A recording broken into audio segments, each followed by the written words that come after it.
So the three types of conflicts that we see are tree chew, where beavers are chewing on vegetation and people are concerned about that either because of loss of trees or, just precious trees being chewed on. Mm-hmm. And then the second type of beaver conflict that we often see is blocking infrastructure. So, building dams within culverts or blocking along existing human-made dams. And then the third conflict we see is beavers building freestanding dams and then that flooding a big area and impacting infrastructure. So that could be flooding someone's home, it could be flooding a road, it could be flooding agricultural fields. Those are kind of the primary conflicts that we see between humans and beavers.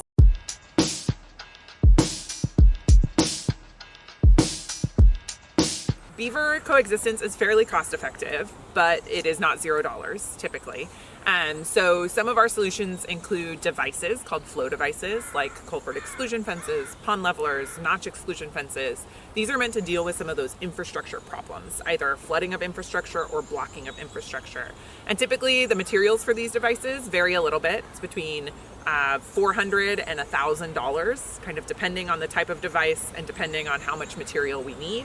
And then on top of that, there's costs for installation, right? If you're going to hire a trained professional, which we highly recommend to hire a trained professional, that's going to be some labor costs. So typically I tell folks a flow device like that is going to cost somewhere between $2,000 and $3,000 generally.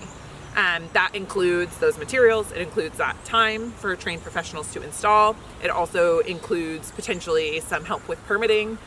Typically the permits in Washington state are quite easy to receive, so it's not a big burden there.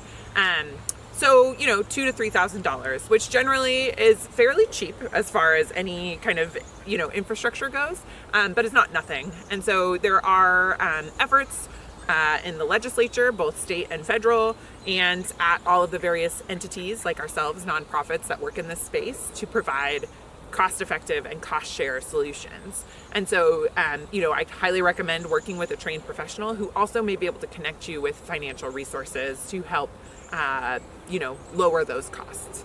The other conflict that we often think of is tree chew, and you can protect trees fairly cheaply. The best recommendation we have is to fence those trees and wrap them to protect them from beavers. And fencing, you can buy a 100-foot roll of fencing for about $100 in the Seattle area. And that, then has associated labor, but that's something that you can do yourself or hire someone to help you with. So fairly cost effective as far as, the alternative being either flooding and damage to your infrastructure or, removing beavers and having to do that over and over and over again and hiring someone to help you with that.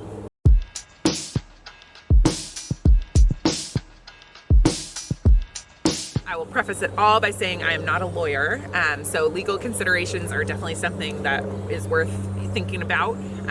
In terms of dealing with beavers on your property, beaver dams and the wetlands that they create are protected. So in order to remove a dam or modify a dam, you are required to get a permit from the State Department of Fish and Wildlife here in Washington. And that permit is free, but does require an application and communication with a Department of Fish and Wildlife habitat biologist. And so that is a consideration, right? You can't just go out and dynamite dams. There are legal implications for that. To install any of the devices, like flow devices, pond levelers, culvert exclusion fences, notch exclusion fences, you also need a permit from the Department of Fish and Wildlife. So that's kind of the legal consideration there.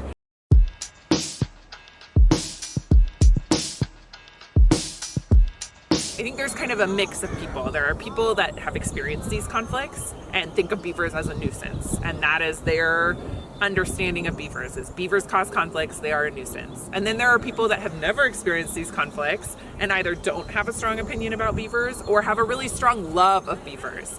And I think bringing all those people together to understand, okay, if you love beavers, beavers can cause conflicts, and there are solutions to help us deal with those conflicts. But there are also very real impacts to people and infrastructure from beavers. And then for the people that have only experienced conflicts, there's that opportunity to think through some of the solutions, some of the benefits of beavers, and help them understand that, the solution doesn't have to be killing beavers or removing beavers. There are coexistence techniques that we can utilize to better manage beavers and to help retain some of those benefits that they provide.